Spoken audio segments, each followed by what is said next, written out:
I have at home. I love it. Good evening, everyone, and welcome back to another Supercoach Insider podcast. My name is Swizz. And I'm Ben. Drinking wine is Ben. I nearly forgot my intro. And I do apologise if there is a few technical problems tonight too, because we are both on location. As Ben has froze. Yeah, go, mate. No, you froze before, mate. I think it's you. If I got a little bit of spring in my step, mate, it's not just my ranking. It's this couch here. So cheers to you. I love it, mate. I'm back. It's all good. Nice to see we're the dedicated ones. Yes, exactly. Yeah. So for people who don't know, well, obviously both of us are on location. Where are you tonight, Benny boy? Yeah, I'm at Coolangatta. Where are you at? You're in New South? I am at the Moala Ski Club, so I don't think our listeners need to think too much why I'm here and what's happened here earlier this year. So, now I'm just feeling the vibe, the Richmond vibe here. Richmond vibe? Ben's trying to think what happened earlier in the year at the location I'm at. Yeah, I've got no idea. Fill us in. No, mate, one of our certain players might have got into a bit of strife up here. No, Ben's got nothing. Mate, how are you a footy supporter and not know what happens in the footy world? Our listeners should be all over this. Look, I'm selective hearing. I don't want to say it too loudly, because there's people listening. But yeah, mate, interesting week. How did you go this week? Yeah, good. 2,072 or something, I think. So 265. I don't know. Doing all right. I'm ranked just under 300. 265. I think so. Yeah. Look, pretty good. Obviously, you've heard my shortcomings on changing my captain just before bounce. So don't do it, anyone. If you want to change your captain, just sit on your hands and let it ride, I think. So, I had Cherry C and I've been telling everyone that I had Zorko as captain because it feels much more acceptable. Yeah, how about yourself, mate? You're nipping on my heels. Yeah, mate, I was 20-29 this week. I was annoyed because literally seconds before the game, I swapped Neil to Zorko against all my best advice. But shout out to Michael, who usually jumps in the group chat. He was there with me in the footy, caught up with a couple other people. So, yeah, always back your own judgment. Don't listen to other people. But I was lucky because I got off McRae on the Sunday. I actually had a nightmare about it. So funny how Supercoach is following me around in my dreams and ended up going Sarong, and that paid off even better than having Neil. Yeah, lucky there. I didn't have Neil at all, so otherwise I would have made him. I nearly made I went TDK as my VC. Bad call in the end, but otherwise I probably would have gone maybe a Will Ashcroft as a VC and then into Whitfield or something. But anyway, live and learn. It's a new week. This week's probably the easiest VCNC I think we'll get around the place, man. Do you want to get off the bat straight away? Yeah, mate. Probably the easiest captains you'll get. TDK into Sarong or Brayshaw, I think, is probably the easiest lockdown. Yeah, I think that's pretty simple. Like, you've got obviously West Coast with no real ruck, and then you've got the Tigers who, they're trying. We actually played pretty well on the weekend. I was pretty happy how we went. But, yeah, Brayshaw or Sarong, you'd expect both of them to go pretty well. Yeah, I think they did do pretty well actually against the Lions. Played well. I mean, a little bit outclassed, but a few more mistakes there. Shout out to Michael as well. So Chris is having a family night apparently. So, yeah, we gave him a little bit of crap earlier. But family night, we're on holiday and his family's on holiday. Yeah. And he's got all the kit and we've got our stuff on the road. But anyway, it is what it is. We'll get him up on the line. He's sitting there. We actually said to him he needs to come join us. So Ben's pretty well in New South Wales on the border. I'm pretty well on the border. Well, I've jumped over the border for today. So we're pretty well in the same state, but 14 hours I was from each other. Over the border. Yeah. I was in Tweed for half of the day today, Swizz, just for you. Love it. So love it. Mate. Yeah. So, yes, Chris will get on and do his own thing at some point, I think. I'm not that upset when someone says, is Chris jumping on for a threesome? So, pretty happy to avoid that one. And that is Michael. So shout out to Michael. It was good watching the footy with you, mate, and catching up. So do appreciate you getting on, and it's just catching up with you in person. And yep, and shout out to my wife as well, Katrina, listening to the live stream live. we've got an audience. She can't even switch this one on. If I turn my mic, you actually see there's or the camera. There's a whole bingo thing going on tonight at Moala Ski Club. So and here we go. Catch it. Say hello. Oh shit. Oh, good Trin. Professional unit we've got here. Go Trin. So it says hello. Hello, sis. Hey Trin. Kill me now after listening to this shit. Sorry. Give us your insight about footy. Knowledge of football. Yeah. Love it. For those who didn't know, that this is where Noah Bolter, Ben, for you, if it's picture you. Oh, yes, the Noah Bolter. Yes. Apparently he pleaded guilty, so he shouldn't be playing this week. So apparently. Could be playing VFL, but yes. No, well, if you're guilty. I am actually right where this happened. So, interesting. I did actually come in and say, I'm footy podcasting here tonight and got a few interesting looks. So, the reporter on the spot just 4 months too late. Mate, I know you're a Richmond Nuffy, but you don't have to go, scraping all the places of incidents past. That's all good. A few questions already coming in about trades this week. It's an interesting one. It doesn't seem like it's potentially one to boost, so we can at least hold on to that. But I think there is some downgrade options that we can start off with, mate. The obvious one straight off, and I think Matt's put it up. He's asked about Clay Hall, who looked actually quite good for the Eagles. Again, he had bulk CBAs, which is obviously a good sign. The problem is, obviously, they got so many outs, and they did drop him after the Lions game. So I was a bit surprised after they dropped him and then brought him back in because I thought he played really well. It's handy for us because there's no way I would have got him in last week where it's just kind of worked out perfect. But scoring so far has been pretty solid from him.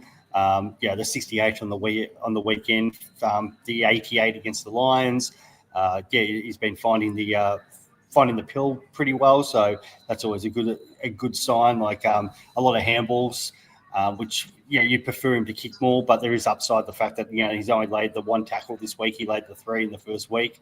And he's and didn't hit the scoreboard like he did the first game. Break even of -78. That's a good break even, -78. Like, I mean, I know it's only an estimate, but for every 100, I think Supercoach between where your break even is and what you score, I think it's around 50K. So, I mean, it's not a perfect science because obviously it's not, it's not exact, right? But it's close enough to kind of give you an estimate. So even if he scores like a 30, he's probably going up 50K. I'm not a huge fan just because, again, as you said, he's dropped Hutchinson as well. Apparently he's now in Adelaide as well. So he's now probably over his injury. So will he go into that midfield mix? Hewitt, when he's back off his calf in a couple. So where does that leave it?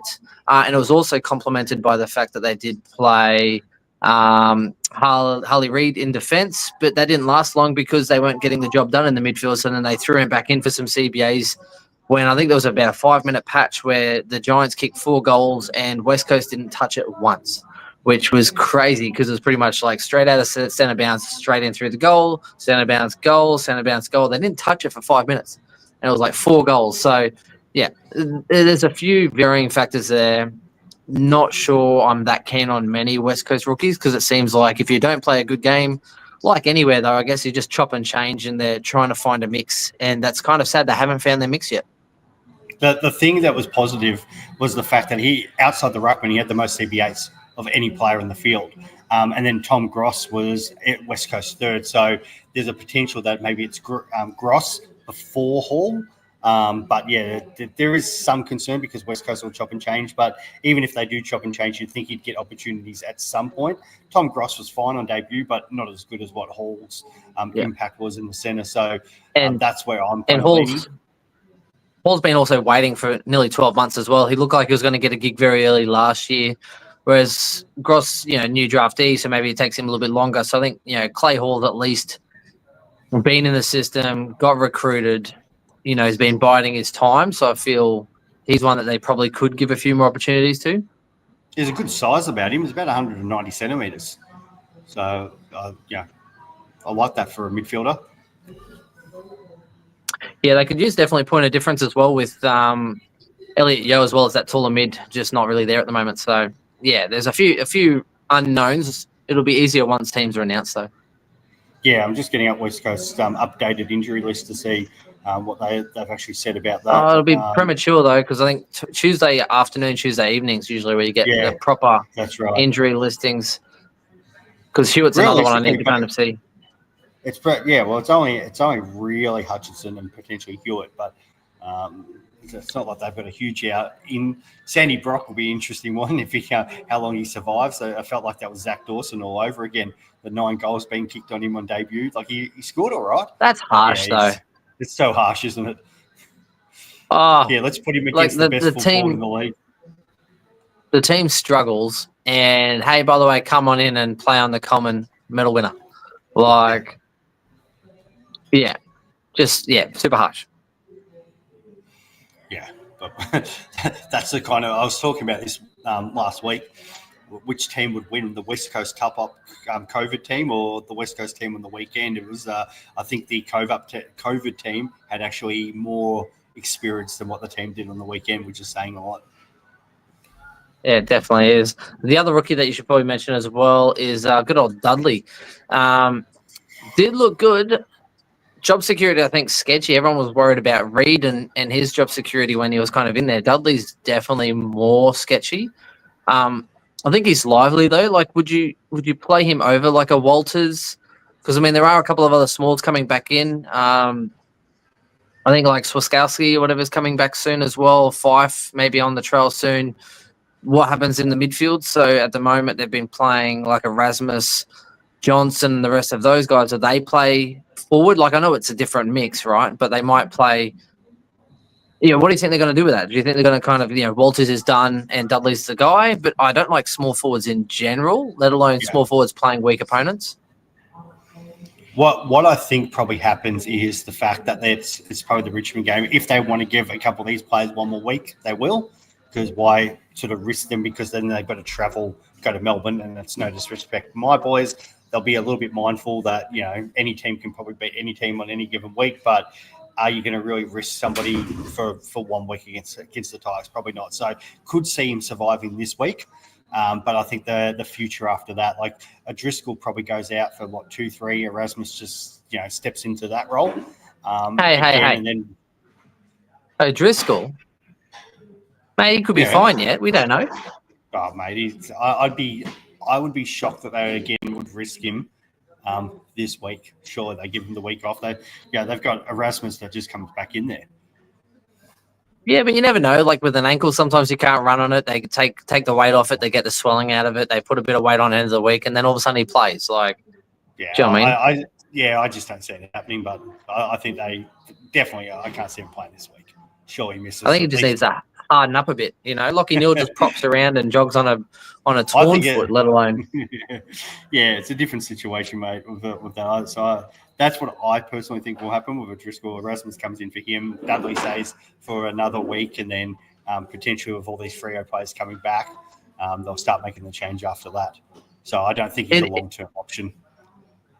No, and it is a tough situation a lot of people have because realistically speaking, this is the week you should probably sit on your hands. If you've got a little bit of cash in the bank, then maybe you can fix one, a player that you've been sort of, preemptively wanting to get rid of. But I find a lot of trade questions coming at the moment of people that are kind of desperate to get rid of, a Fraser, a Sam De Koning, a Rosie, a Callahan, just a lot of these other players that you brought in to try and make cash, and the cash is sort of stalled out early, and now you're kind of going, well, I don't have enough to upgrade. There's no real downgrade options. So like, what the hell do I do? And it is this real stuck scenario. So I did give SC Pro a little bit of grief with some of his trade comments, whatever, but it is a legitimate question people are having. And it's a hard scenario because, if you've already got some of the rookies, like say a Sardis and some of his other guys, are you going to take another risk and go a Dudley, go a Clay Hall, and try and fix and go up to a premium? I mean, that's probably the biggest challenge that some teams are going to have this week. Like I get Dudley because it's the 99K and it looks good and he's front of mind. But if Erasmus comes back in, especially for a Driscoll, at 119K, he's got the 80 in his cycle from last game. Break even of -49. I think he's a much better option than what Dudley would be. Yeah, but Erasmus is straight back out again. Like Young comes back in, Erasmus is gone. Well, Erasmus could always go forward if they need. I think he's a better option than Dudley. Not well. It took Ben Keys 7 years to play forward. Yeah, that's right. But I'm just saying he's a better option than Dudley. So I don't think Dudley's the option. So Dudley's a dud pick. Yeah, I think so. As much as he's the 99K, I don't think that's not somewhere we're going. I don't see it. As much as I want it to be, but yeah. So upgrade targets this week. If you were going to go up, because I think a lot of people might have either. The rookies. Sardis, I do want to talk about. Yeah, there's a couple there that people because I dumped him. Like a lot of people, I dumped Sardis. Same here. But things change, right? I mean, sometimes you dump them, and I thought Nevitt was a good deal. I thought a few of these other players were a good deal, or O'Driscoll was going to be good on field, and now you kind of go, okay, like Stone hasn't worked out, Nevitt hasn't worked out, and you kind of start to correct your side. And with Coolball being out, and with the soft draw that Essendon have, and I think I heard Ridley as well.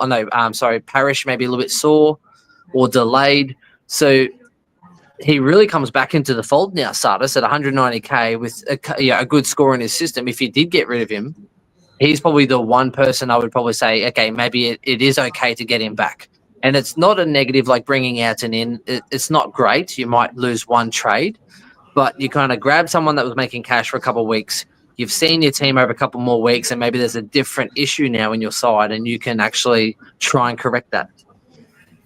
Yeah, at least the good thing is he's got the right draw. So Melbourne, West Coast, I think Pies, North, and then it gets a bit tougher after that. But the future draw is pretty good.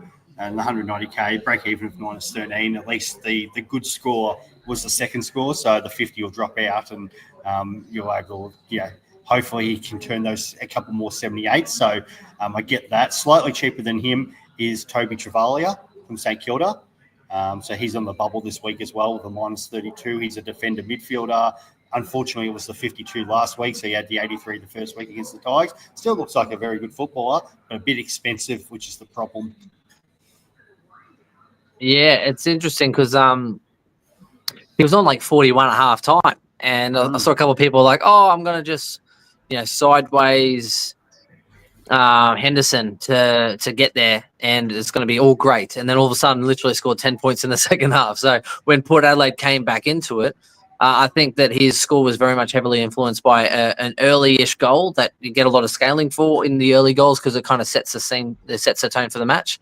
But he really did fade away. So, I just don't trust Ross as much as I probably should, because, we've seen what's happened with Hasty. We've seen what's happened with a few of these other types of players. They're winning at the moment, right, which is great. But then if they lose a game, then all of a sudden it could be just literally chop and change Ross line. And that's the part that probably scares me.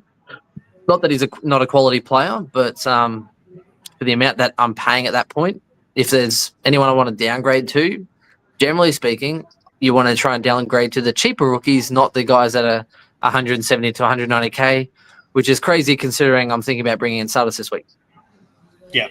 One also around that cheaper mark, he's gone up with some money. He's gone up 60K, but JP keeps talking to me about him as Archer Reed, the forward ruck from West Coast. I don't really want to pick too many Eagles, but the fact is he's still at 179, break even of -40. He's turned out to be the better option than what Boyd should have been. But he does seem to be improving each week. So it's not the worst option, but personally, I don't need to go there as a forward ruck, but it might open up something for some teams, especially if you're looking for, depends on Jackson. If Jackson's only a 1 weeker and you've got him and you kind of might need cover for 1 week, you probably could do worse getting away with maybe a 60 odd from Archer Reed. Yeah, he was the R3 we should have gone with, really. So, like any forward ruck, though, he's he'll probably drop out a few low ones. You know what I mean? He's already gone up in price. So, I mean, I think the kind of ship's bolted a little bit on that one. So, yeah, I see what you mean, though, about with Jackson. But also, if you know, like, this is the week where I think there's still a lot of, Flynn owners that have been getting away with best 18 because they've just kept him. And now they're going to have to actually make a trade in their side. Yeah. So there's going to be a lot of holes in the teams, a lot of people that had all these dead rookies. And it's going to be interesting to see what they actually do with their side. So, yeah, I think if you've got Jackson, a hammy for Jackson, I think you trade him to another forward you don't have, to be honest. And there's a lot there. There's quite a few people. I think it's something like 7 of the top 10 had Jackson, and maybe 2 or 3 of them had him at R2. So there'll be some decisions made this week for those people. So Jackson was clearly the best ruck to start at R2. Well, how much is Jackson then? Because Jackson could pretty much go to Gorn.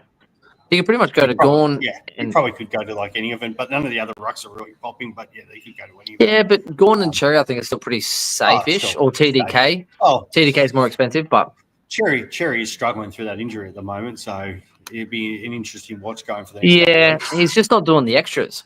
He can't do it. No, he's just doing the tap work. That's it. He's just doing the tap work and just prodding around, maybe getting an intercept now and then, but he's not doing as much tackling because that's more vigorous on the body. Like you having to use your hammies more up and down. So, yeah, I don't know. I'm keen to watch him for a bit more because if he stops doing all the extras, then it could be a bit of an issue, I think. And I think the last word on the rookies that we've got to talk about here, because we're getting this question a bit. I know I've had a few tweets about this.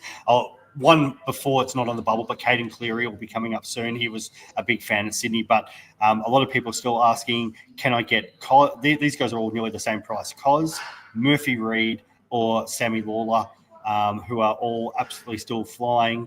And then you've got the cheaper options of defence who are the same price, Riley Bice and Luke Traynor. What are your thoughts on the rookies that if you've missed any of them, mate? Number one would be Bice. I think he's 200K. Yes. And his 124 is probably the one that's probably able to make another $100,000. So that's probably the number one person. I think Reed's now gone. He's pretty much gone up like 130K already. So, I mean, and Connor O'Sullivan as well. So Cos also has gone up about 130K. So Reed is at least playing Richmond, but I don't think either of them are going to make another 100 to 150K as easily. Because, they're getting 70s, they're getting 80s, they're going well. I mean, Connor O'Sullivan at least got the 100, right? But he's had 2 out of the last 3 games, he's had a defender go off sub. Yeah, Henry and Stewart. And so, he's playing well and he plays like a 50 gamer, but he has these runs in games where he's kind of like going okay and then he just gets this scaling and gets this ball. And it's been helped by Geelong's movement as well because when they who did Geelong play? They played... Was it Melbourne? No. Who'd they play? Melbourne, right? Yeah, Melbourne. Yeah. Yeah, and Melbourne just sat off them. So Geelong just kept going backwards and they'd give it to Connor O'Sullivan, then they'd go forwards and he racked up quite a lot of ball and he kind of became a little bit of a quarterback in certain parts. So I think he's good, but is he 270K good, when he's had 2 of the games of a better role than he's probably should have? And sometimes you just have to let them go. You can't chase them all. Everyone, if he pulls out a 60, everyone that owned him from the beginning is going, sweet, thank you so much. They cash out their checks and you're sitting there going, well, hang on, I've paid up top dollar for this guy. And now you almost feel like you have to hold him. So it's this negative cycle you can get in on trying to chase your losses where you go, am I making money? Yes or no? And that's the end of it. That's the main part that you need to focus on. Yeah. Just to answer this one as well, it's actually, so I just looked it up then, it's the top 4. So it's actually 1, 2, 3, 4 overall ranked players have Jackson 2 as R2, 2 as F1. So, yeah, that'll be interesting to see what they do on that one as a side point. But, yeah, no, it is definitely an interesting one of these rookies that some are missed. I think, if any, it's going to be Bice. Just the fact that he's still got the chance to go up. And he just looks such an accomplished footballer. They want the ball in his hands. He kicks the ball beautifully, takes the game on. So if you don't have him, I think you need him because he's that sort of guy that it wouldn't surprise me if he gets the 400K. Yep. And even Cox was saying there are some players that get a license to just be attacking, and he's one of those guys where they just say, if you see it, go for it. So pretty much he's there and he just plays freely. If he sees an opening, back yourself in and just go for it, which is why you see him peel off some of those aggressive kind of kicks, the meters gained, he gets involved, and he's not going to get dropped. Like, I don't know if you saw, he had a real big crucial spoil in there. So pushed up and actually spoiled the kick in or whatever it was, brought it to ground, led to a goal. You're not going to do those things and get dropped, right? So, yeah, I think he's definitely kind of like a mini lizard. But there have been some questions about, Roberts and his role. And we've seen it with Sydney. Either it's, Lizard or Roberts or someone's going off the hook, right? And it could be any one of them at any week. I think Roberts, again, let's not forget the week before that, he went huge. Do you know what I mean? So some weeks he might go an 80 and that's okay. But he's still going to bring you some 120s himself. So, Bice is also a young player. He's not going to, he'll get sore. Other teams will start to pick up what he's doing. They'll start to try and cover some of those angles that he's hitting more frequently. So it's going to be more challenging, right? So just hang with Roberts for now. You need more than 1 or 2 games of data because they're going, but he Bice did well, so therefore it's over. I'm like, okay, but he played the week before and Roberts got a 120, 130. So which one is it? Is it a good role or is it a bad role? Is it a good or bad thing? You need more data. You just need to hold out. Yeah, and the Roberts draw is not too bad. Like the Collingwood's probably, I think it'd be a different story if it was on the SCG this week, but Adelaide Oval does give a bit of a room to move. And Port Adelaide, who they played the following week, gave up massive points to some of the defenders. Wanganeen Malira, Sinclair, those guys just had an absolute field day. So, I think Roberts, there's enough. The guy's still averaging, 100, like close to 110 or something like that anyway. So I don't think it's move on 102, sorry. So it's not move time yet. His break even still achievable, 93. It's not like even if he has like what's probably the basement for him. We saw the 77, 80s there. So like it's not like he's going to be dropping bulk cash. I think you're fine for now. It's only exactly. If let's just say one of the top 6 sort of defenders drops to a price that's very much achievable off him that you would probably consider moving him on, to be honest. This is a great question straight up from Matt. He's going, after the end of the buys, what do you guys think about the correct starting structure? Guns and rookies or mid-price madness? I went guns and rookies and I'm going great, but think mid-price madness was the best. And it's not just that, but it's also the structure, I'll keep that up there, around how you set up your team with the premium defenders, midfielders and forwards, where I was trying to look at this week going, well, I probably want 5 premiums in defence, but now that Bice is going so well, I feel like I can carry him at D5. And because I've got Liam O'Connell who's not playing, I can loophole Zach Reid in the trainer. So it's practically, I've got two chances at D6 and think just because now these rookies are actually looking better than what they were, they've sort of developed where a lot of people had gone mid-price madness because they didn't like the rookies in the back. And at the start, they looked bad. So people had gone Fraser, SDK, tried to, like Chris, I think he'd gone 6 deep in defence, and all of a sudden, because they were caught up 6 deep, they couldn't get Bison, Trainer, and Cos all on the field. So the mid-price madness was fine depending on what position it is, and it's probably shown in the midfield a little bit for those who've gone Will Ashcroft, Saligo, those sort of players has worked out well, and even obviously the forward line with your Bailey Smith, Caleb Daniels, Jackson McRae's, Ryan Marriages. There's been plenty in the forward line, but those who have been caught out with it have been the ones who have loaded up mid-prices in the defence. Yeah, and Chris, I think, had Bice on his bench there, so that's definitely hurt there. Probably had one of my best comments of this year where, I think Chris didn't watch the game and asked where Sheasel played this week, and I said he played on my field. So I got a lot of love on that one. Going off this week, and I know some people obviously on some of these Supercoach pages, like Aaron Jewell, I know, so he likes to stir up the pot. And I was having a great chat to him on the side as he was stirring up people. There's a couple other people who'd like to stir up about, who traded out Horn Francis, who traded out Sheasel, who traded out that. And I'm just thinking, oh, Chris traded out all these guys. It's worked out real well. But sometimes you've got to be aggressive. It's kind of the Scott-father mold. Scott and Chris aren't obviously traveling as well as But you have to be in the past. But this is the thing, like, if you're not aggressive, like I've been talking up about my NRL rank, I went a little bit of a pod and went a little aggressive this way. It didn't work out. I dropped back a few rankings this week, but yeah, it's frustrating. But at the same time, you've got to take risks because there's only one person out of 170,000 that's winning it, and if you don't take the risks, you're not going to win it. And I'm just looking to see if she gives me the nod. No, I'm good. Yes. Just kidding. You're married. You're not getting the nod. I know she's gonna go sleep in our daughter's bed. She doesn't want to hear the podcast anymore, Swiss.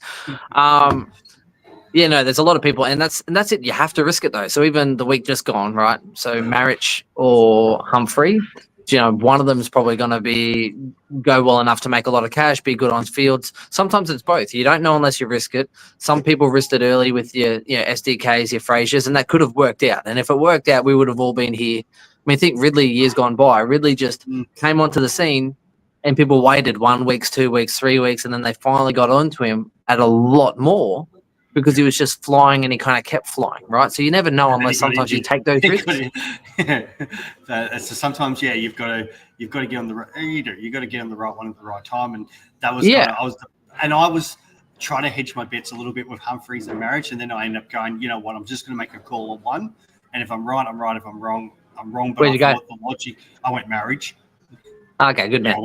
Because the logic to me was, as much as Humphrey's got a good draw of North of Richmond coming up, West Coast are just awful. And sorry, you go, Ben. No, he top scored. That side, yeah. He top scored for West Coast, which was always good. Pig on the kick outs, though, like absolutely had all the kick outs, which was absolutely unreal. So shout out as well to Global while we are on this trade, mate. Based off our conversations, if I'm not getting Brayshaw, I'm probably going to go Merritt based on the draw that they're coming up with and the fact that he is so low owned. Unreal. I think Merritt as a premium, if you can afford it. I think Merritt, Brayshaw, Sarong if you don't have either of those, and then lock in Neil probably in a couple of weeks' time. So definitely get onto that one as well. But yeah, so I mean, for me, Humphrey, I've already spoken about it on my team reveal if you weren't there already before, and on Twitter. Against Melbourne, you had your bigger bodies, so your Claries, your Petrarcas, your Vineys, and I think Humphrey played against those types because maybe they're a little bit slower and he's a bigger body kind of guy, right? And they use him as that X factor, dynamic kind of person that leads and goes from the CBA and tries to impact forward because he is a big and strong kick forward. Whereas when you had the dynamic types, so when you had the Adelaide, they weren't the big mids per se, but they're dynamic. So you had your Saligios, you had your Rankins, and I think that's why they use Tuke Miller a little bit more because he's faster of foot. He's probably better defensively minded because he's tagged a lot before and he's really switched on. So I think they used him more just for the Adelaide matchup, just because of the type of mids that they're up against. So I think coming up the next couple of weeks, I think you'll see Humphrey still get those roles, and I still think he'll probably score, 80 to 100 points a week for the next couple of weeks, and I still think he'll make enough cash. But it does look like that Marich, based on what's going on with McGovern and the rest of it, I think he could still play better. He was around the ball enough, but his teammates just couldn't bring it to ground. He couldn't use the link up. And I think normally McGovern would intercept and then kind of kick it to an uncontested Marich on the way out. And so although he did get more kick-outs himself, I still feel like he kind of almost got complimented by McGovern a little bit for some of those intercept marks and taking the big guy and then kicking it sideways to a Marich who would then launch it out.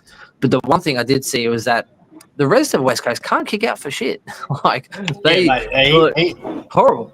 Absolutely horrible. He's like Zorko. I was watching Zorko run 35 meters to get a kick out.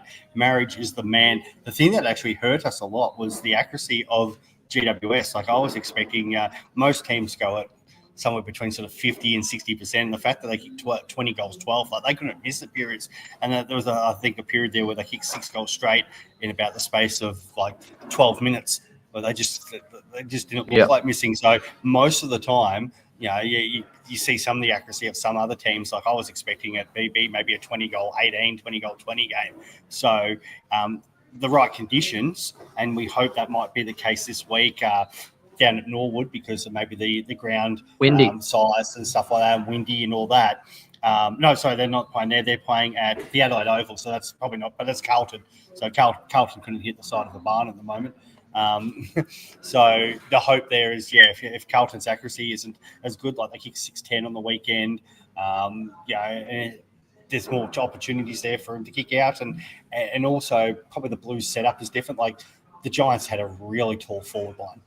So that was really hard to man, where Carlton, Harry Mackay is probably most likely to still be in the reserves. So it's really only Charlie Curnow and then the rest of them. So he should be able to free himself up and get some more intercept marks. Yeah, it'll be interesting.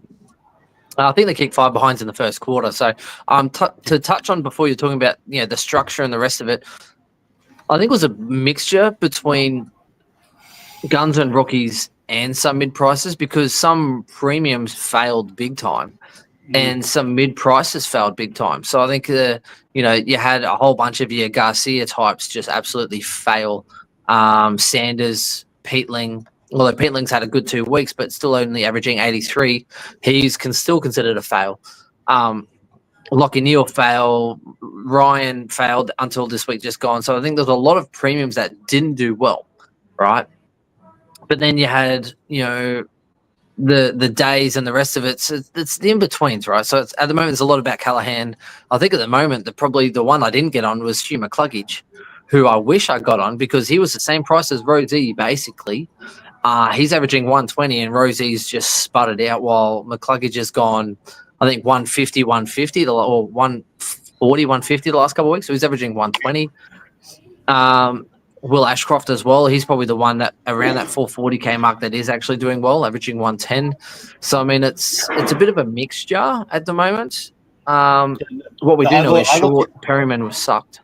Yeah, I looked at it in some of like the 50-50 calls and stuff. Like you got, as you said, McCluggage versus Rosie, Dunkley versus Neal, Brayshaw versus Sarong. As much as I still love Sarong, I think he's starting to come good. Hewitt versus Chera. Chera's been great, but Hewitt's just been that better. So you got guys who we probably weren't considering, who those guys were the pod picks. Libber is another one. Libber's been absolutely killing it, averaging 124. So you probably could have found money to go say Rosie up to him. So you got these sort of guys where it's been, just every week, absolutely dominating. And probably the biggest one, the forward line, which is 8% owned. And my wife keeps reminding me about this. She's shocked that not many people own him, was Sam Darcy. Because I had people sitting there going, how did more people not jump on this guy? Because he's going to be the most dominant forward in the league. And I was like, well, we've got so many mid-price forwards, so I didn't need to. But, geez, if you've got him, you're flying. Oh, great player to watch, but he's also a key forward. So, I mean, he's on a heater right now, but is he going to have a down game somewhere where he just doesn't kick goals, doesn't get onto it? He had so many disposals, which is unreal. Like for a keeper league, unreal. If you have him in standard, unreal, right? But he is one of those high-risk, high-reward kind of players. And just to shout out as well with, was it Tatum's tantrum with people overreacting? So every year people just, overreact sometimes and trade. However, it is very much on that knife's edge because sometimes you trade them out and it's the right call, like short. Previous years gone by, you trade them out and it's like the best call because they haven't lost too much cash. You've pivoted money elsewhere and it's a good call and you can restructure, reset up and go again, right? You launch again. Otherwise, you hold on to a sinking ship. And I think I did it with Stewart last year, right? Instead of getting Luke Ryan, I brought Stewart in. And then before you know it, he's under 400K. I can't get him to anybody. I held on for too long. So sometimes there is that kind of combination and it's easier to sit back and go, you know when to hold him, you know when to fold him. It's not. You kind of just have to back yourself in one way or another and accept the good or the bad that come with it. And that's the hard part. So Horn Francis, obviously, Sheasel. I had other issues in my side. I was like, look, they were one of the most heavily owned. They're still heavily owned. I'm just going to back them in. They have a high ceiling, and let's just hope that they kind of get back to some good form. So I held on mine, right? And if people got off them, then that's fine because obviously they might have fixed other areas of their team, and that's fine as well, right? Whereas a few others I jumped off on, right? And the good thing is sometimes if you are quick and swift to jump off, because I brought in Whitfield, I shift a few things. I had an extra, mid-pricer or whatever, and I kind of changed it up a little bit, right? So I think I had five deep in defence. I got rid of Short, Humphrey, Marich in, Bice in defence because I felt like Bice could be someone that would be good enough, and see how we go. And then you kind of restructure your team up where it can actually help you accelerate your team. And if I kept my same starting squad and didn't actually use some boosts and didn't go aggressive, I would have A, missed out on some premium rookies, B, missed out on some points on field, and I wouldn't be rated and ranked where I am right now. So sometimes you have to be aggressive and you can't think twice. You just have to be super brutal. And it's different. If you're playing for leagues, take your time. Have your matchups. If you've paid them out for someone, there's no point getting rid of them because any given week they still might have a big ceiling game and win you that matchup, right? You try and finish your team as fast as possible. Going for overall, you're literally looking for any edge you can get. 10% here, 20% there, and you're looking for any edge, any gap, any point gainer to try and leapfrog people. If someone's injured, you go, hey, I don't want to take a rookie for this week. I want a premium. Otherwise, I might drop 1,000 places. And then you're just being ruthless. And that's the difference. And we are point chasers.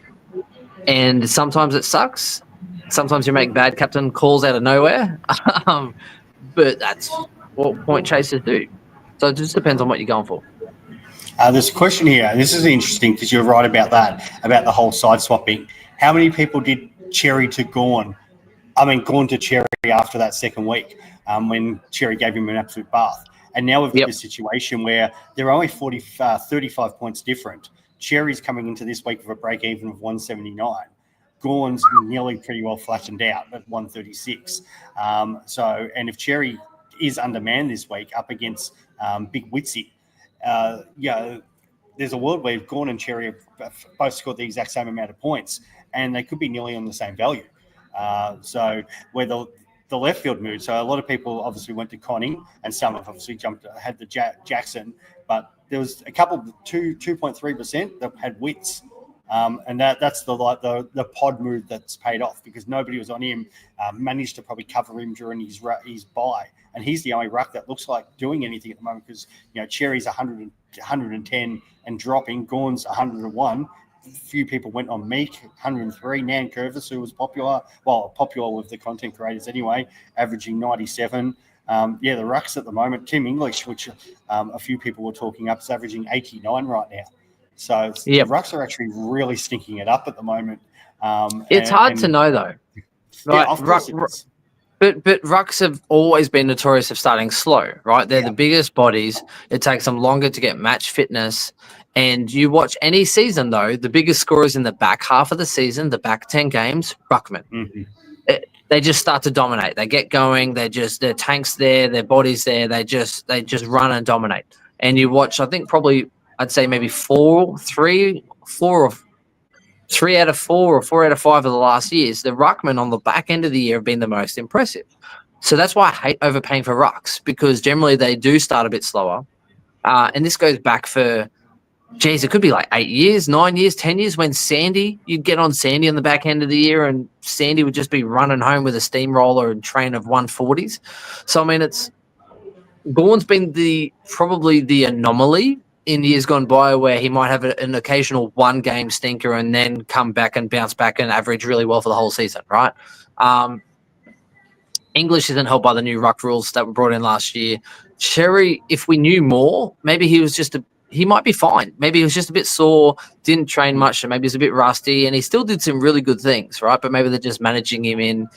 We'll see. It's hard to know. I feel like North are a little bit more forthright maybe with what's going on with their team. So let's see how that goes. Gawn, I think, had a good week, but against, Stanley did really well as well.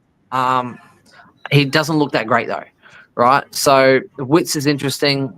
Paul Moyle was 50-50 to take the ruck, and now he's well behind. And that's what competition does to you though. You feel like you're going to lose your spot, and Wits is just dominating. So I think if you do have a Jackson, man, it's hard on where you go. We've got a great call here, and here's one I was about to bring up, and Briggsy? Tate's brought up before. Briggsy, so he's got that 5 coming out of his cycle against Collingwood, that he had against Collingwood. He's got 99 and 107. He's not your sort of guy that's going to come out and probably average like 115, 120. But for a guy who's at 473, who's got a break even of 77, there is some value there. And he's pretty, safe in the fact that he does have some good midfielders tapping down to in, Green, Callahan, Kelly. And the Giants have obviously a very good team, so they're going to win more games than they lose. So he's one at least. The fact even if he goes 100, you haven't paid top dollar for that, and he can sort of stay with some of these other rucks and tall. And as the comment there is, if Cherry at 179 is going to bottom out, and if he does have one poor score, he's going to get sub 550. Briggsy could get close enough where it might be just another trade, just a side swap, or even the fact that Briggs might be the option of a few people like myself are like, what do I do with Rosie? Trying to think of that as a few other premium players or as you said, Jackson. Well, Briggs, you go Jackson down to Briggs, you're actually making cash, and you're getting a guy that's going to probably go 100 to 105. Yep. So the thing that I will say with that is, and I do agree, if you're not sure on where to go right now, then going with someone that's got some gain in them to buy you time isn't a bad idea. And there's nothing wrong with saying like, hey, Jackson, I'm not sure. Like Cherry and Gawn, they're both kind of okay, but they're not quite right. There's nothing wrong. And even Flynn owners, if you have Flynn and maybe you have a Rosie or someone that's not doing well and you want to get rid of them and you don't have a Sardis, well, you go down and then go Flynn up to a Briggs and you fix your ruck issue. I don't mind that at all because it buys you time. Now, I actually quite liked Briggs. He had a really good preseason. It wasn't like he was injured. He just got knocked out and they gave him a couple of weeks to make sure that he was right. All right. So it's not like he was injured. Had a good preseason. He looked really fit before that. And he was a viable option that people were looking at in many leagues. I actually preferred him over in draft leagues. I actually preferred him over Nankervis going into the season, which might surprise some people, but I actually had quite a lot of props on Briggs. So I quite rate the pick. It buys you time. You let him have he builds himself up. He buys you time. You get to his buy. Or you can at least see what's happening. And then you go, okay, because at the moment, like TDK could be good, or Pitney might come back in and just ruin him. Wits could keep on going and you don't know. So if you jump early and all of a sudden it's like, oh, Cherry's been, laboring with a hamstring and it's hindering him and he's playing lower time on ground, you don't know. And you're kind of at that crossroads where, okay, if Jackson's out and he's done a hammy and he's going to be out for, say, a few weeks, then making cash instead of losing cash, buying some time, wait for Briggs to get some capital gain, knowing that you'll probably flip him at an ideal point, or even still put him in your ruck, and then later on at flex, you might even get one of the Cherry or Gawn, and then you can put Briggs in flex or use him until he breaks. You know what I mean? So there are definitely options there that we've never had before, and I quite like him as an option.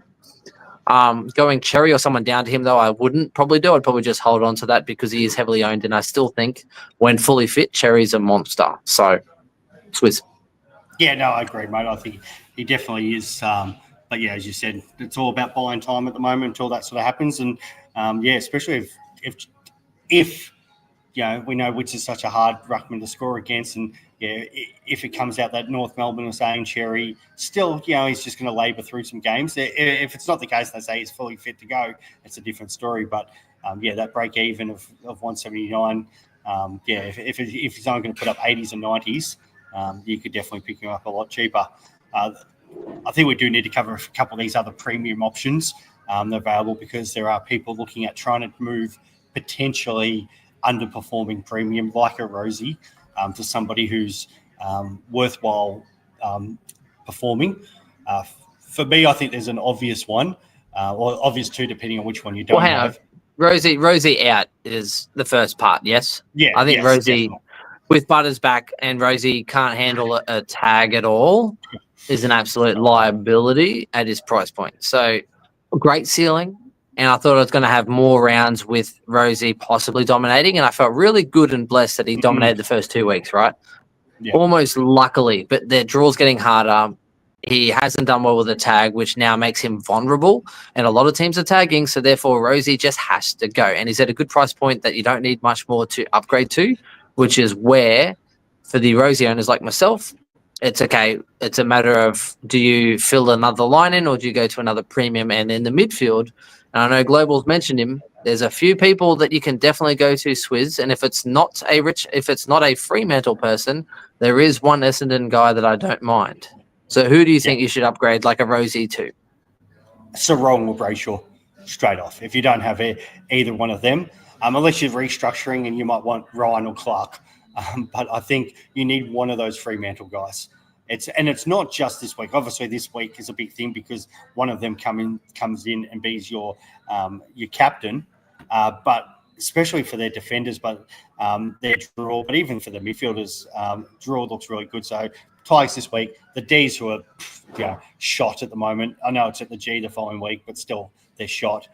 Adelaide, which is going to be a great match, but at least that's on Optus, and we know, especially Sarong plays so well there.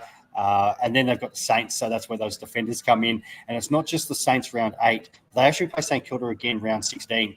So we do know defenders still dine out on St Kilda, so that's where Clark and Ryan do become relevant. And in straight after their bye, which is their bye's round 13, which is a really nice bye, they do have North Melbourne after that. So they'll have West Coast again because they always get the 2 matches against the Eagles. So they've got a pretty good draw. The only thing is for the defenders part, the midfielders part is round 10. They're going to cop Bedford, and he's probably going to go to one of them. But outside of that, you look at the rest of the draw and you're like, it's pretty good for Fremantle. Yep. And if you already have a Sarong, do you just go, hey, maybe I'll take the Brayshaw, take the 50-50. They're going to tag one of them, but at least the other one will get off the chain. And they do leak points outside of that. So that's not a bad point. I'm thinking Brayshaw this week, although Global has swung and dipped himself into my thoughts on Zach Merritt, which, Zach Merritt himself, I'm like, okay, maybe a little more forward than I'd like. But we've seen him rack up at the back half of the year. But when you look at their draw, Swizz, and I want you to bring up their draw, it's extremely impressive. Same as Fremantle, except for the fact that maybe they get to play, West Coast as well as Richmond. I think they get to play Richmond and Pies in the similar fold, right? But it kind of continues on being quite favourable. Only 8% owned as well. And because they have had the bye, if you're ranked fairly highly, there's not going to be many people ranked above me that actually have Zach Merritt. Durable, consistent. So it's like Brayshaw, Merritt. And I've already got Sarong though, so it kind of gives me an extra BC somewhere else that I can't kind of double down on. But I quite like it, Global, and you might be talking me into it if I can afford it.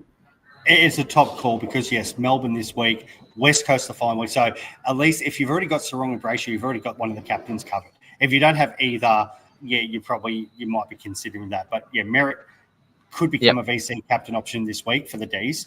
He's got West Coast the following week, which becomes a captain option. Collingwood, so you go, Ben, because I'm going to... No, I was going to say, and we know how frustrating it is when you don't have a captain option that has a bunny round. Like Lockie Neal last week, if I had him, I would have easily had him as captain, but I didn't have, a Lockie Neal. So not having a Sarong or a Brayshaw this week when they're playing a Richmond at home, it's going to, well, not at home, but do you know what I mean? It's going to be, it's tough. It's very tough because you're missing out on what's not guaranteed points, but a high probable chance of them scoring a VC score. Yeah. Then Anzac Day, so pretty well Merritt and Dacos will shake hands and then go off and get 40 touches each. And Parrish will come in and get 41 and get the medal. Mate, have a look at his average versus the Lions, dude. They don't give him any. They don't touch him at all. They don't touch him at all. Him and Neil shake hands and they go either way. Averages like 114.7. Yeah. Sydney's going to be the tough one because JJ. That's the worry in that. That's run. Coming. Bulldogs give up bulk points. Can give them up to the midfield. They're just going, midfield versus building up by the tagging. Then he has Richmond in round 7 and 18. So he's got the double. It's two Tiger matches in 7 weeks, which is unreal. It's probably a buy that a lot of people probably aren't not worrying so much because it's round 16. And then they've also got Carlton in round 13, which will be a big game. But, geez, if Carlton won't have their coach sacked by then. So if you're thinking about the teams that are at the bottom end of the ladder, that's what have I said there? There's about 5 plus a double against Richmond. It's pretty juicy for Merritt. Yeah, but the part I don't like is that they're not winning games that much at the moment. So that the shake of the pie could be impacted. Oh, they You know, beat Merritt's Melbourne, West averaging. Coast and North, mate. Oh, they will. They'll flog them, but Okay. you know, so they'll do well for that. But I'm talking about the whole season. Yeah. The longevity of the season. But at least he's durable. He plays. He's a captain. So even if he's kind of slightly underdone, they'll still play him. It's not. Yeah, you know that with most captains, if they can get up, they'll just kind of play. So I mean, it is interesting with that. Clark's been biting as well, though. I think the one thing we do need to speak about is because you did touch on the Fremantle defenders, Clark and Ryan. Now, Ryan's playing much deeper. When he gets the kickouts, the intercept marks, he scores quite well, probably against some tougher opponents. Did well this week and just towed up, right? Like a Dogs midfield that they just bombing in long, and there was a close game, and he was kind of the quarterback back there. Clark's not as deep in defense. He's not relying on kickouts. He receives some kickouts, obviously, because Ryan will look for him, but he does push quite high up the ground, and his floor is quite high. And on top of that, even when there's a stoppage, say, forward flank area just outside the 50, he's still one handball back of the stoppage. So he still pushes right up. He's still at the back of the stoppage waiting for a handball, links up quite a lot, and then works really hard back into defense to help them out, and then pretty much get if he runs fast enough and helps out his defense, he's kind of the first one there. So then they look to him as kind of the extraction. They give it to him. He's running the opposite way. He gets a handball or gets it and then links it to someone that's free that gets meters gained, or he wheels around and uses it. So I think his floor is really good. And we're yet to see him really dominate a game that we know he can. So there's definitely some 130s, 140s, 150s coming. And I quite like the fact that he's just chipping away at the moment, getting his 100, and he's still looking really good, but he hasn't actually blown it away yet. So I think that's coming. I think his floor is quite nice. I think he's like Flanders last year. I think Flanders won the ton run. I think that Clark's the one because, he's as you said, his floor has been 101, 104. So he hasn't dropped under that, and the good games are coming. So would not surprise me if we get to round 10 and Clark's turned up every week. It's just been that guy. Bottom games 100, Good games 120, 130, and he's just flying along. So his break even is 130 this week, but he could definitely get that against the Tigers. And he's cheap though. He's like $550K, and he's just doing his thing. Yeah, he's just doing his thing, and But again, the role though, it's super dependable. He's pushing further up, which means he's not reliant on one thing or another. He just links in, gets involved. He's one handball behind the stoppage as well. So if it is a tight clear, Sarong from a stoppage, handballs it backwards, he clears it forwards. So I think it's, for that price, I mean, him and Wanganeen Miller, I'm probably going Clark over him, based on the fact that we just see it. The worry is, and this is where you've got to have some future plans. I keep saying this each week. Tom Stewart goes basement price next week, which is a defender who's, what's basement? 450? 450 for him. Yeah. If he had a bad round this week and got down to low fours, I'm interested. 450, hey, you get a $60,000 discount. I can find that elsewhere. So break even of 163 has gone pretty good against the Crows the last couple, so he might not even drop down. But they're predicting him to get to about 445, but that's for a projected score of 81. He might not even drop that much. The problem is his other games have been 100, 118, and if he goes 110 again this week, it's hard to ignore him at 450. I don't see Adelaide making the same mistake this year. They do it every year. Remember last year? Sure they don't. Yeah, I know. Last year was, he towed up. They gave him loose man defense. They kept bombing it long, and he had like a record intercepts. Yeah. And then everyone's like, why? Yeah, but then Ben. So he got 134 that game, and then they played them again later in the year, and he did the exact same thing. They didn't work. Yeah. No, not this year. I think Silthorpe will keep him accountable, I reckon. He's a monster. But at least we get to watch it. At least we don't need to move on it this week, so we get to watch it. But that's the thing. If he does that again against the Crows, with all the knowledge that they know that they can't, the fact that they've got the three-headed monster, and if he can still do that, then at 450-ish, you've got to consider. Because if he's racking up 110 against the good teams, we know what he's going to do against the shit ones. I think I hope he has a poor game, I It really sounds do, bad. too. I hope he had a poor game last week though, because it's a week too soon for upgrades though. You kind of want to.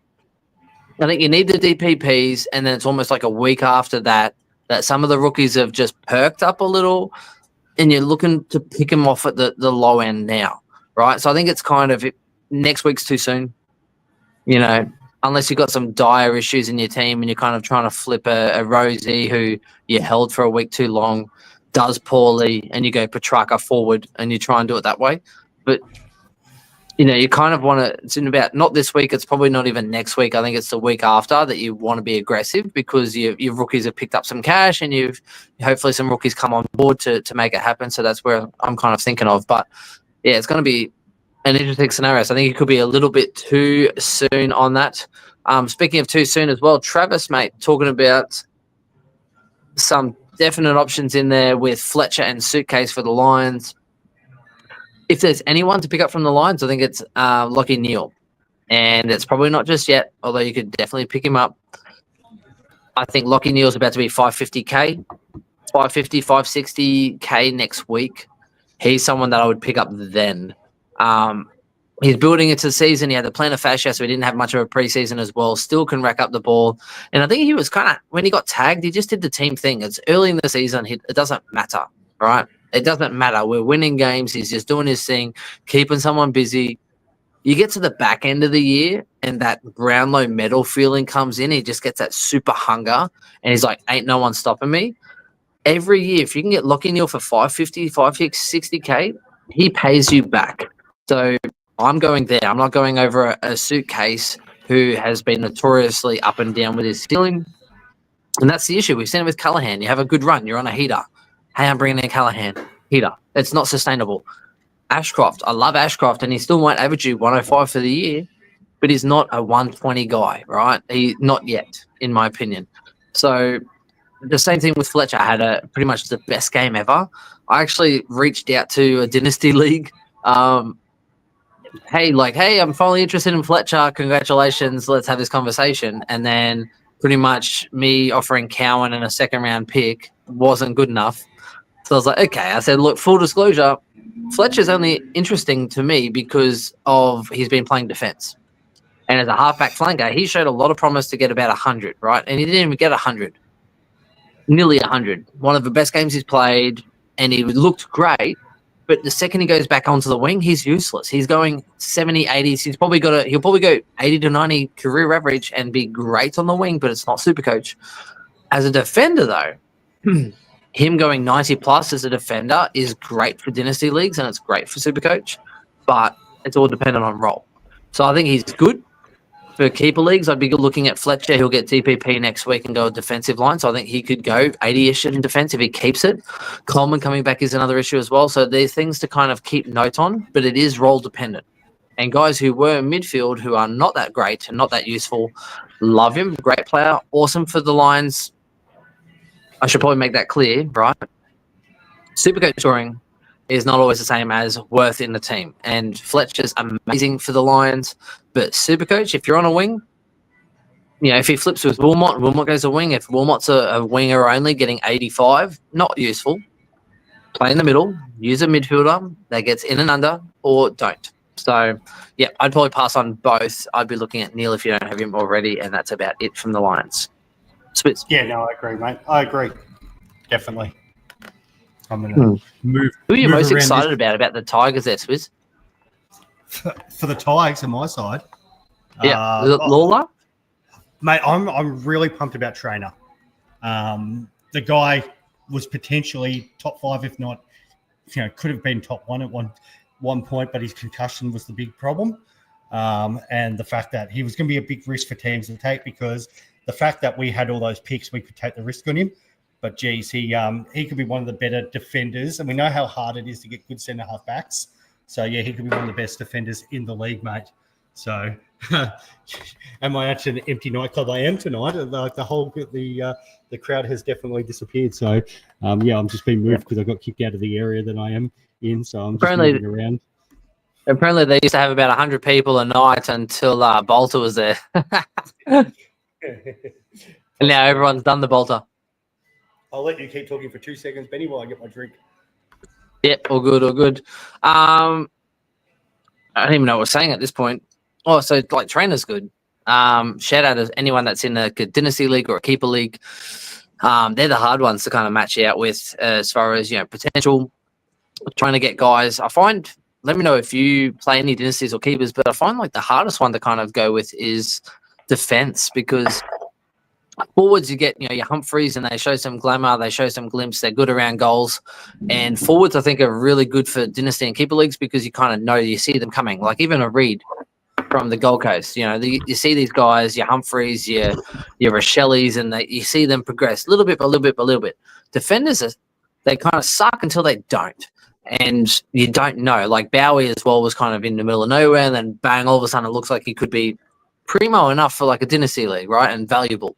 And I find defenses are hard because you look at all the top draft picks that have come.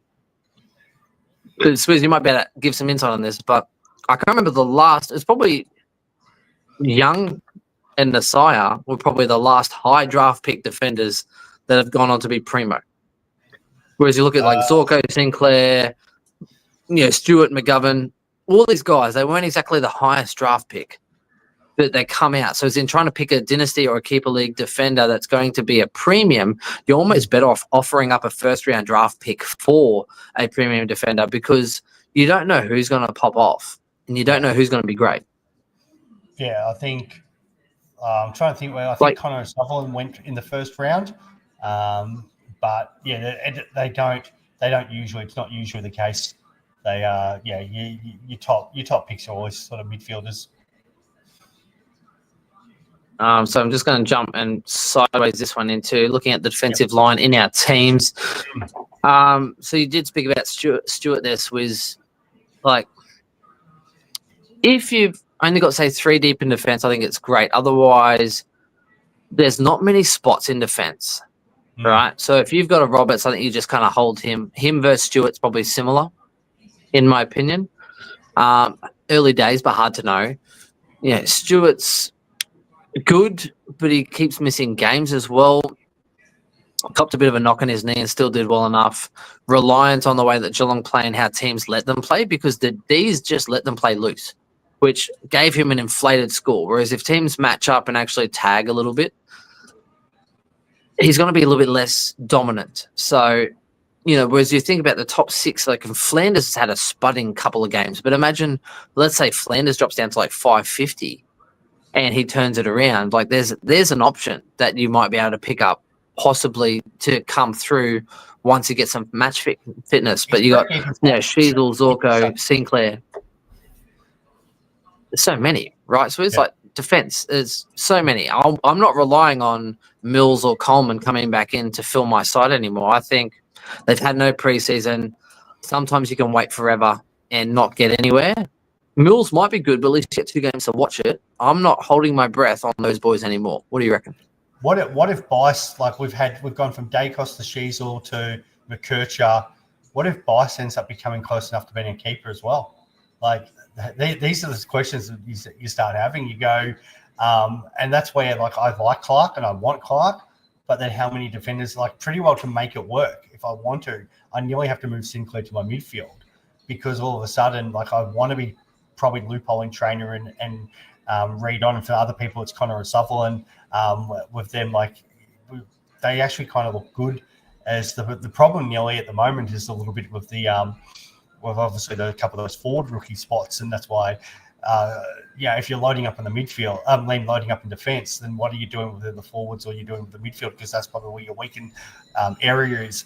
And the other situation, as somebody's asked about Mills, and I've brought up Stewart, like if you put a defender in maybe in your flex spot, and it'll be good for the short term, but then you might get stuck with the fact that, like maybe it's Sinclair as your D7, but I think there'll come a time where throughout the season, as you said, the Rucks or those midfielders will click into gear and they'll start out averaging the defenders. Right now, we're seeing a real run for defenders, but there'll be a tipping point at some point. Yeah, I agree. And even though I do like cheese, I'm going to put this one out here. I think that the midfield at the moment, it's almost like you're just kind of holding and just waiting because, Dacos had the early buy. We expect another tag to come and his price will be down. Mhm. Some people saying, but the way he's playing, why would you even get him? I'm like, but because he's a quality player and he'll turn it around like all quality players do. If you always buy and you're paying 600, 650 for guys after they're going well, they're not going to maintain their 130 average. That's just stupid.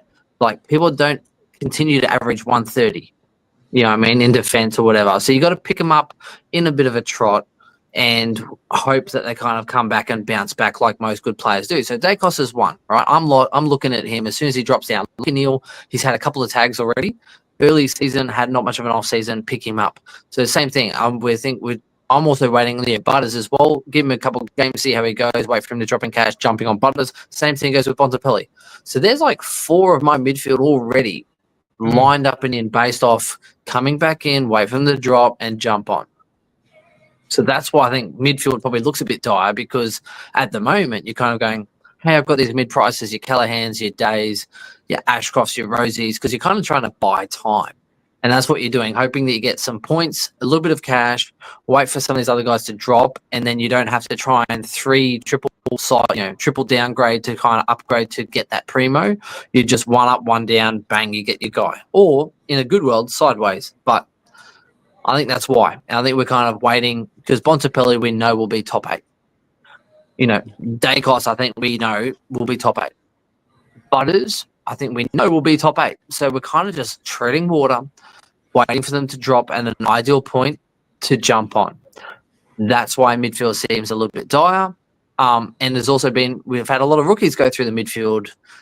Not all of them stable, but we've had a lot of rookies go through the midfield. So I think, forwards have been great. We've had plenty of mid-prices, plenty of cheapies. With defence, we've had quite a lot of premiums doing well and some cheapies coming in now. So midfield's kind of where we're just holding off with some cheap-ass guys to get the job done, and we're waiting to fill that spot as much as we can. Swizz? Yeah, no, I completely agree, mate. And you talked about sort of those guys. You could even throw, say, an Isaac Heaney, who was up there for us last year. He's going to probably get under 500. And, just somebody with the right fixture like him gets so cheap where you just go, he's not a bad M8, M9 option. So, yeah, we're just in this holding pattern at the moment. There's guys there, but, yeah, as you said, there's guys that we're going to want, and I kind of don't want to fill up spots in case, like as you said, Dacos just gets so cheap that we do want to bring in, and we probably will want him.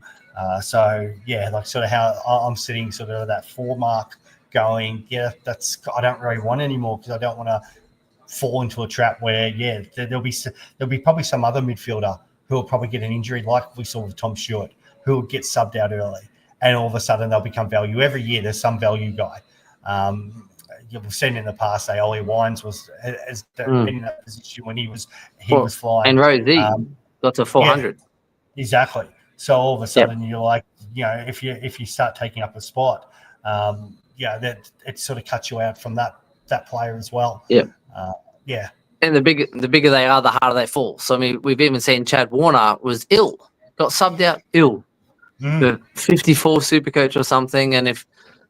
Probably lucky he got subbed out, to be honest, because he's just hanging on to forward status. I think he's 36% or something, or 36.8, something or other. So it's probably lucky that he did get subbed out because he had, I think it was 11 CBAs in the 56% time on ground he had. So we're lucky with that because a full game on that, he was definitely losing forward status. So if he plays this week, if he continues with that trend, we're probably going to lose that option.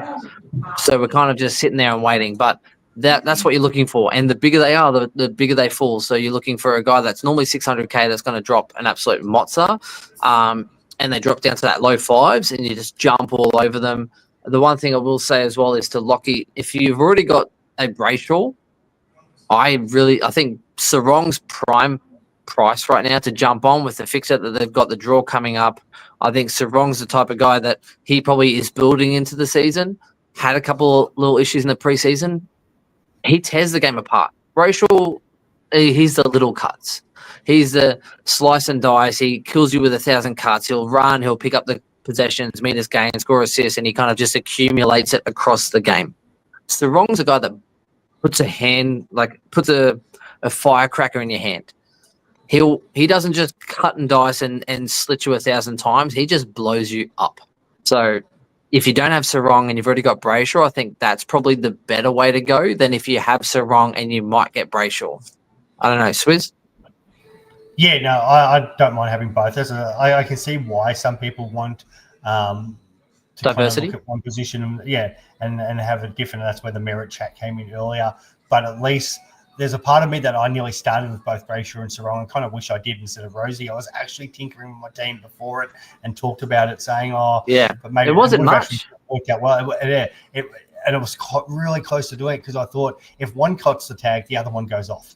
And at least then on any given week, I'm like, well, at least I know one of it's scoring quite well. And then you get situations like last week where they both score well.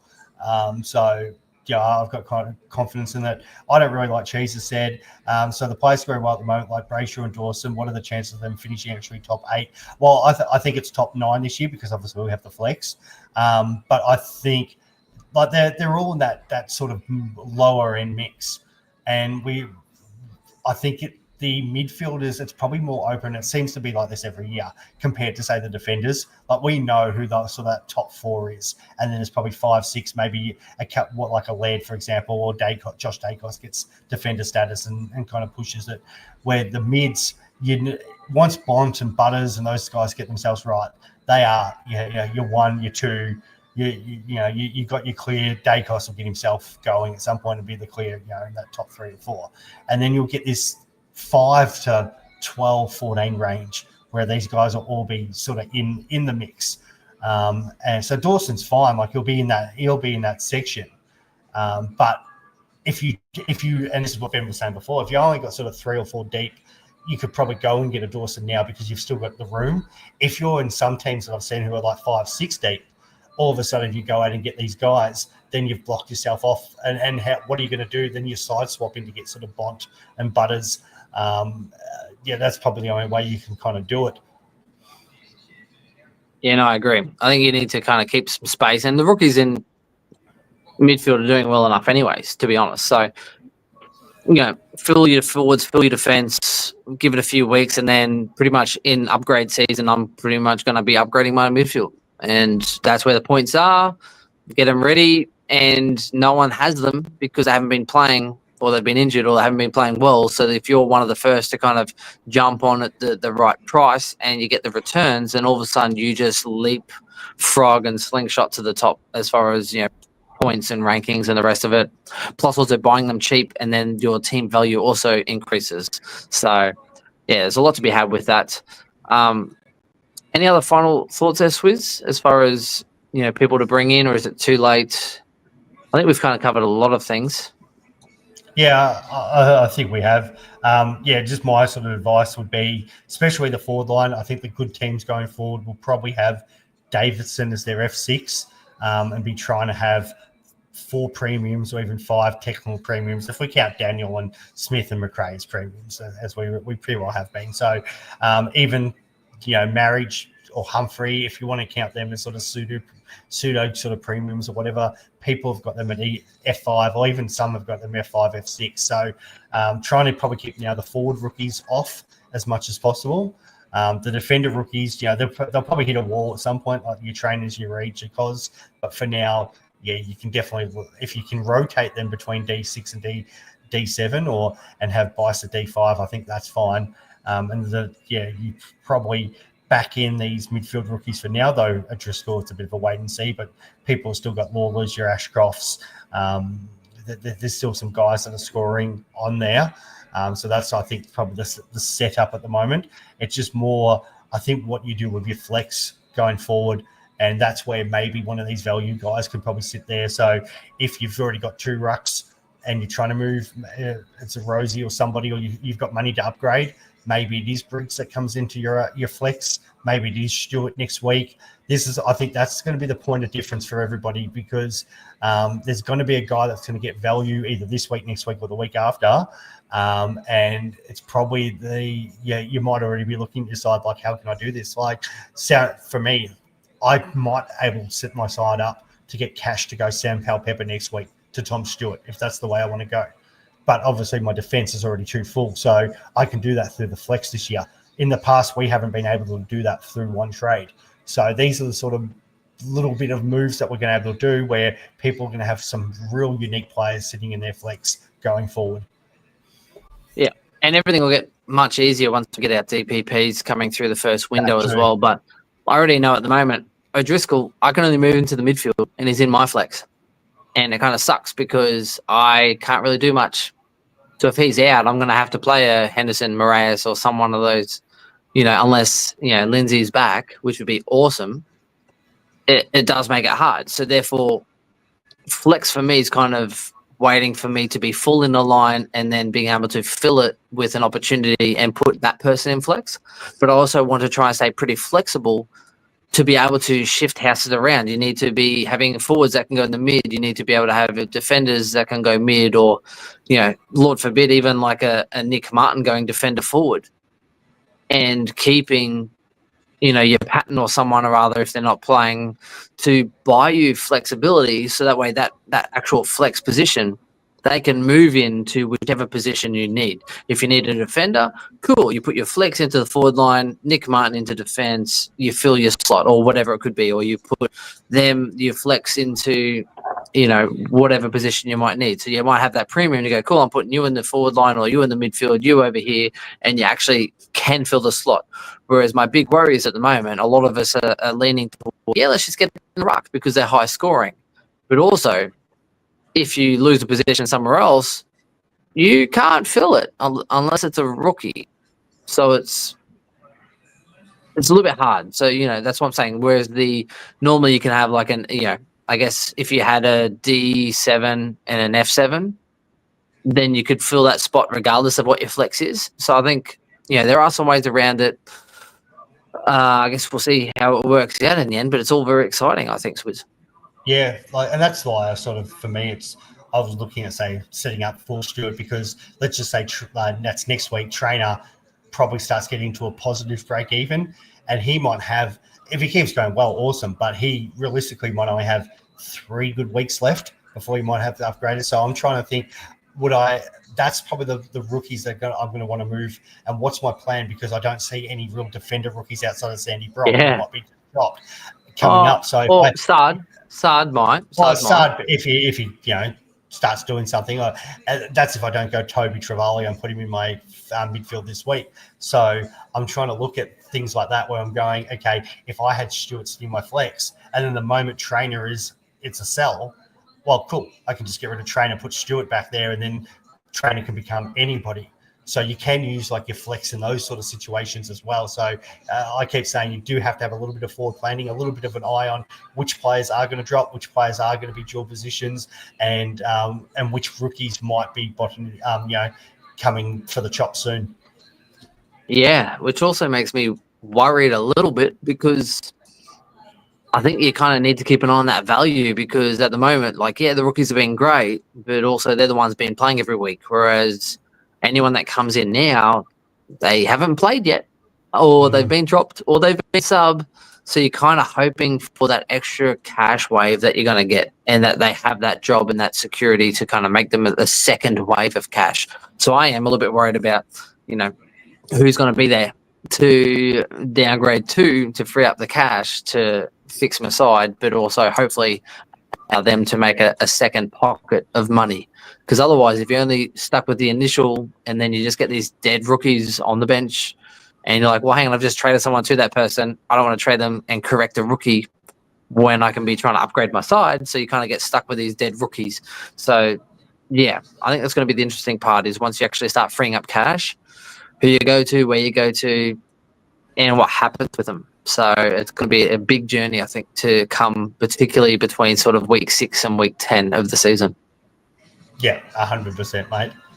Well, I think that covers it all. I think this is the third gather round in a row that I've been in a different state, but not the South Australia. I'll get over there at one point. But, it's been good up here, and I look forward to 9 games in Adelaide. It should be an interesting round. It should be. And the last thing I will say is that are you a little bit worried about picking players that play at the end of the round at Adelaide Oval? If they're like the the sloppy seconds, the 5th seed at Adelaide Oval? Are you a bit worried about it? Maybe it'll be a bit more rough, it'll be a bit more scrappy or choppy? Like, do you reckon it'll hold up, or what are your thoughts on that? Oh, I guess usually the weather over there is not too bad, but yeah, a ground's always going to be a little bit worse, isn't it? By the time you get to Port Adelaide and Hawthorn. But as far as like a VC and a C, though, would you be taking a C if there's already been 4 games of footy on that pitch before them? Well, that's why I wouldn't be touching the Port Adelaide Hawthorn game for that ground. Yeah, but I wouldn't be touching a player from there anyway. Like, that'll be a cracking game, but I don't see the options coming out of that game. No, fair enough. But yeah, I think that's it. Stay tuned. You're going to release your own team pod as well, Swizz? Yeah, when I get back to Melbourne, or even if I'm up here, I might do that tomorrow. On a Wednesday usual? I do my live on my Wednesday. So, but yeah, we'll just see. It could come tomorrow because I'm going to probably stick around and play some poker up here. So if I get knocked out early, I might just come and do my live there. Jealous, man. I haven't played poker in a while. Anyway, that's it. I've done my team by team, so I'll put up a screenshot on Twitter for those who want to go check that out as well. Just because obviously Coolangatta can't really screen and share a phone, so I did talk through my teams and how I've kind of got to where I am over the last few weeks. But this is where the season really gets into it, and we wish you well as to how you progress over the next couple of weeks before we hit upgrade season, and I'm sure you'll all be really interested to see who we should upgrade to then. But that's it for us. We'll talk to you soon. Bye, guys.